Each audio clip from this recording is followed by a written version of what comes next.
Still morning? Yeah, 11:29, so we just made it.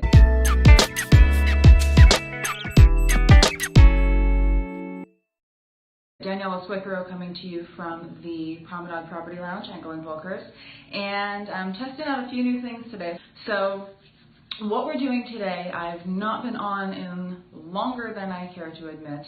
A lot of things have been happening, but it is all good. Everybody's doing well. So I wanted to first of all give you, and actually this just changed, it is now 15, so you got to keep in mind, it's 11:30, things change throughout the day. This is as of right now, right? So right now we've got new listings, that is 15 and counting, although the price ranges haven't actually changed.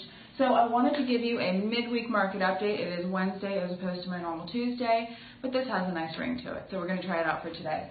First of all, we have got 15 new listings on the market for today, and I'm going to go over a few of my favorites with you in just a moment. But to give you an idea of what's going on in the market, we're starting at $155,000 all the way up to just under that $2 million price point, and that is a beauty in Wexford.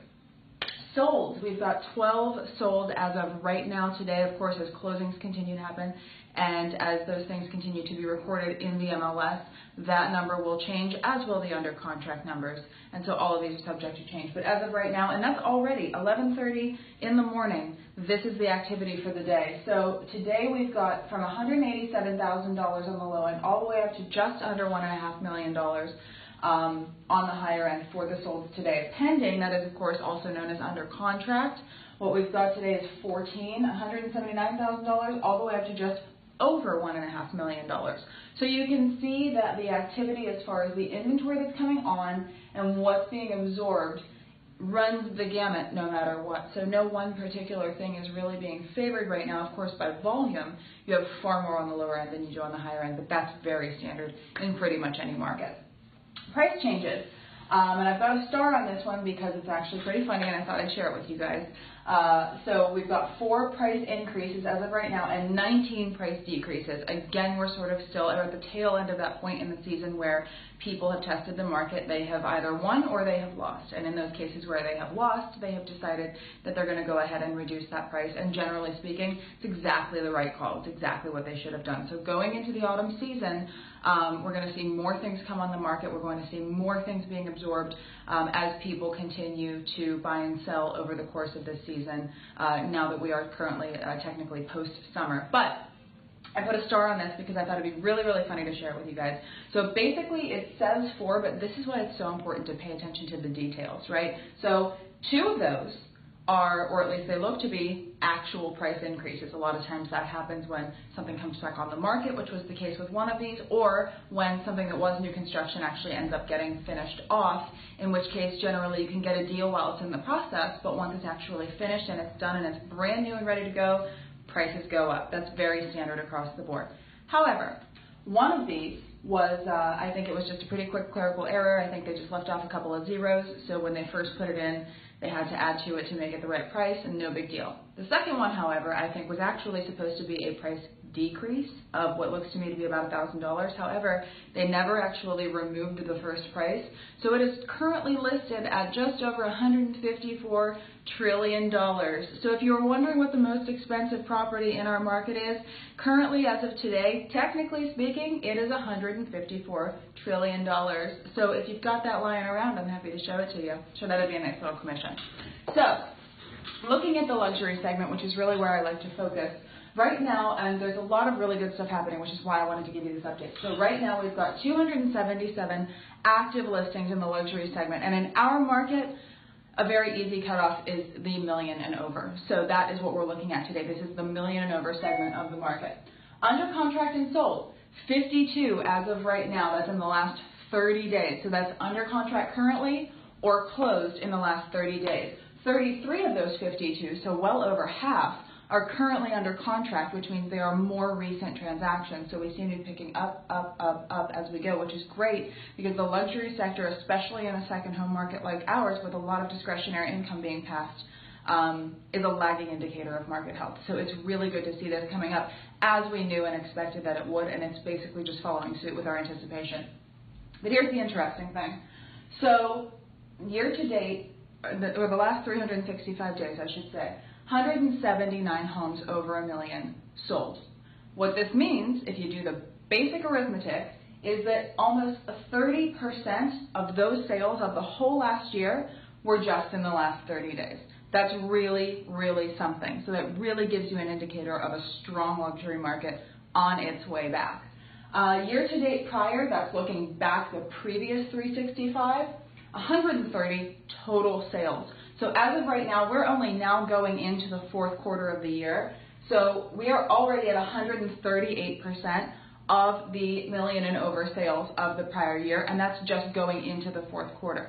So I expect to see a lot of really strong activity in this luxury segment, and that's very exciting. It's good for us, it's good for the clients, it's great for the sellers. Inventory that has been sitting is now being absorbed. And so, of course, as always, the more you can do to make your home look wonderful and presentable to a buyer and bring it up to today's standards, the better. But overall, you're in a better position than you were even just a year ago in this luxury segment.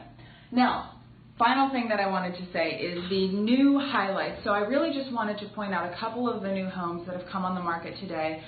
They're not necessarily my listings or my firm's listings. They're all throughout the MLS, but some really cool properties with some really good deals mixed in as well. So the first one is, and these are all new as of today in the MLS, the first one is 401 Rut Road. That's R-U-T Road. That is on St. Helena Island. It is for just under $1.1 million. It is a beautiful property. It's about 3/4 of an acre. What's really cool about this property, though, is that you don't see this architectural style or this interior design style a lot in our market. It's very contemporary, very sort of European minimal feeling, lots of stainless steel, lots of glass mixed in with some really neat almost grayish, warm, teak-looking woods. It's a stunning property. It is right on the water. Now, granted, if you go to Google Maps to look up this property, it still calls all of our waterways the Harbor River. So don't make the mistake of thinking that what you're looking at is the Harbor River. It's not. In this particular case, it's Jenkins Creek. So this property is deep water, and it is a beauty. So if you're looking just over the $1 million price point, that would be one of the ones, especially if you don't necessarily need to be on Hilton Head or in Bluffton. That would be a great opportunity because it's a great price and a stunning home. Number 2 is 56 Yorkshire Drive. This one is in Wexford, which of course is on Hilton Head Island. It's a beautiful golf and full service lifestyle amenities community. It's absolutely gorgeous. This one is on actually 1.5 lots. So it totals up to, I want to say it's over an acre, but it's a over 7,000 square foot home, and they are asking just under 2. That's the one that I was talking about before in Wexford, just came on the market today. That is a true beauty. Number 3 is 10 Kirk Court. Now this home doesn't really do anything for me.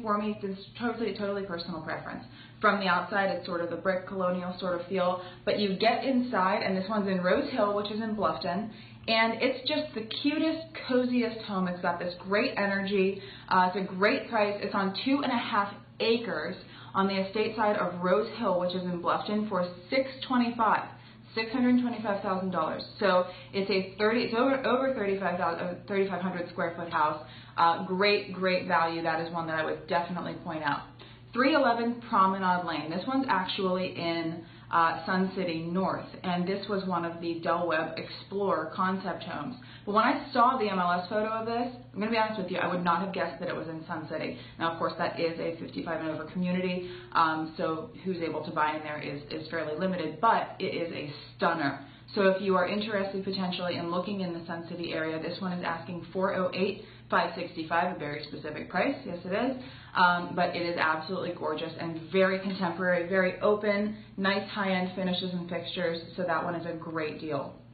Finally, 10 Mitchell Court. This one is in a little tiny nook community called Revere View here in Bluffton, and they are asking $250,000 for this. It's over half of an acre in Bluffton, which really, you know, right there, it's pretty darn good. 2,400 square feet.